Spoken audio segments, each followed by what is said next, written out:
大家好，我是乡村美食节。今天的视频主要教大家商用包子的制作方法。你肯定很好奇，包子店的包子为什么那么白，既松软又劲道，咬开还会流汤汁。今天的视频除了教会你以上技巧，还有其他干货等你学习。接下来我们就开始。今天我就先从调馅开始讲，因为今天调馅是按照商用的方法来调制，过程有点麻烦，但是味道和口感非常的好吃。今天调的馅是按照1公斤的肉馅来调制的。300克大葱切碎，用专用的包子香料油拌一下。香料油的教程已经发过了，需要的看我以前的视频。用香料油拌过的葱不容易出水，这样蒸好以后，大葱会保持一个比较新鲜的程度，也减少了臭葱的味道。35克生姜切成块，加入料理机里边打碎。加完姜块记得要加水，不加水打不碎。葱姜准备完，放在一边备用。盆里是1公斤肉馅，早上在镇上打的，拿回来我放在冰箱里面冻了1个小时，现在有点硬。这一步很关键，想要让肉馅打入更多的水，必须要放在冰箱里边冻一下。肉馅打入水以后，包子才会有汤汁，而且包子馅吃的时候也会更加的滑嫩，比加淀粉、鸡蛋效果都要好。这里跟大家说一下包子馅加盐的用量标准：1公斤馅加14克盐。1公斤的重量包括里边所有的食材，无论是大葱还是大肉或者其他食材，其他调料多点少点问题都不大，唯独盐不能加错。加入适量的王手艺包子饺子专用的调料：鸡精、味精、蚝油、生抽、老抽。加入我们刚刚打好的姜末，记住这里不能加油，油已经全部加在大葱里边了。如果这里加油，你再想往里面打水就很难打进去。准备1碗高汤，就是用大骨头熬的汤，高汤的熬制非常简单，所以我放在了视频结尾。先用手把冻过的肉馅抓一下，因为有点硬。商用调馅一般都是用搅拌器，我们在家做可以用电动打蛋器来代替搅拌器，因为调馅必须朝着一个方向转，才能把水打进肉馅。如果你家里边的打蛋器有2个头，你就要去掉一个，因为2个头不是朝着一个方向转的。高汤的温度是40度左右，加进冻过的肉馅会很快被肉馅吸收，这时候肉馅也会慢慢的变软，变软以后就用打蛋器来搅拌，每次少加一点高汤，等肉馅吸收完以后再加。1公斤肉馅我总共加了500克高汤。高汤和肉馅的比例不是固定的，能打入多少高汤是根据你肉馅的粘度、在冰箱冻的硬度、高汤的温度以及你搅拌的方法来决定的。打好的状态是这样的，现在加入之前用香料油拌好的大葱，大葱一倒进去，馅的味道立马就上升了1个档次。用手拍几下，表面没有渗出水，就说明我们加入的高汤全部被肉馅给吸收了。盖上保鲜膜，放进冰箱进行冷冻。具体冻多长时间是根据冰箱的温度，商家一般都是前一天晚上调好，放进冰箱，第2天再用。现在开始发面，盆中加入500克伍德里6星面粉，蛋白含量是 12.2%。之前用的3星粉蛋白含量也是 12.2%， 但是6星粉的品质更好，蒸出的包子也更白。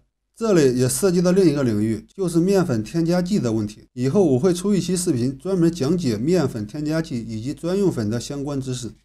加入5克泡打粉，300克温水，加入5克酵母，10克白糖，融化以后倒入面粉中，用筷子搅拌成絮状，用手和成面块。用筷子搅拌成絮状，用手和成面块。盖上保鲜膜，放在一个温暖的地方进行发酵。之前很多粉丝问我在烤箱是怎么发酵的，温度多少，发酵多久。今天我就跟大家说说我是怎么用烤箱发酵面团的。我家烤箱有酸奶发酵功能，把面盆放进烤箱，按酸奶发酵键，烤箱自动把温度设置为36到38度。如果我是和了1斤面，就发酵40分钟，2斤面30分钟就能发酵好。这是因为面粉越多，和好的面团温度也就越高。在烤箱发酵，温度是从外到内加热的，所以和好的面团温度越高，发酵的就会越快。40分钟以后，在案板上撒上干面粉，然后请出我们的老演员压面机。压面机压面也会让包子变得更白、更光滑。压面的过程加入干面粉也会让包子变得更白。这是压了8到10遍之后的面，已经变得很光滑。现在卷起来开始出剂子。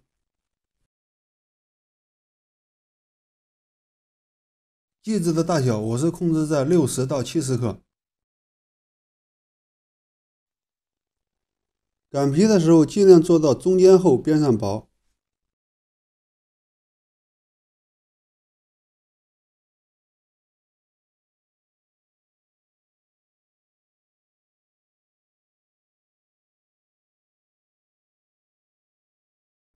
包的时候肉馅不要加太多，因为里边有很多高汤，如果肉馅太多就会导致封口的时候无法捏紧，即使捏紧，蒸的过程中也会被蒸汽撑开，导致汤汁流出来。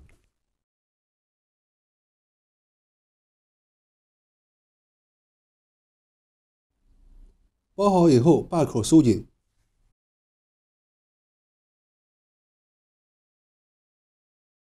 这是包好的2笼包子，表面喷成水，放进烤箱进行2次发酵。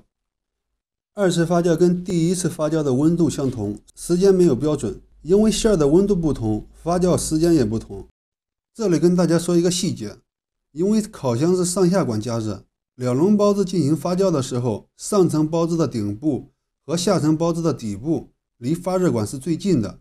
如果你只按照上层包子的发酵程度来判断，可能就会导致下层包子塌陷或者蓬松度不够，上层包子的底部死皮，尤其是冻过的肉馅，或者冬天这样做非常的明显。所以我们要在发酵10分钟的时候进行上下层调换，让2笼包子均匀发酵。做面食，尤其是蓬松类的面食，要注意每一个细节。现在发酵了23分钟，我进行了2次上下层调换，包子体积变大，用手按一下，软绵绵的，就是发酵好了。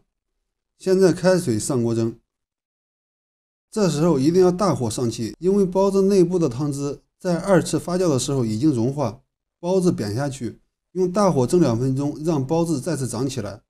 之前我说过，包子馒头前2分钟就已经定型了，后边的过程只是蒸熟。大火蒸2分钟以后再转小火，小火是防止锅内的压力过大，汤汁撑破包子皮流出来。上气以后大火2分钟，小火10分钟，总共蒸12分钟。蒸的时间过长，包子馅就会变老变柴，导致口感不够滑嫩。蒸包子的技巧远不止这些，我只能在有限的时间内教你们有限的技巧。以后我会做一期理论视频，把包子的技巧一次性讲解清楚。你们如果在蒸包子的过程中遇到问题，可以在评论区留言，也许后边的视频就会为你解答。12分钟以后关火，表面的热气散去以后，打开盖子。现在可以看到刚刚扁下去的包子又起来了。这里通过我用手撕包子也能看出来，包子皮非常的劲道，而且也很松软。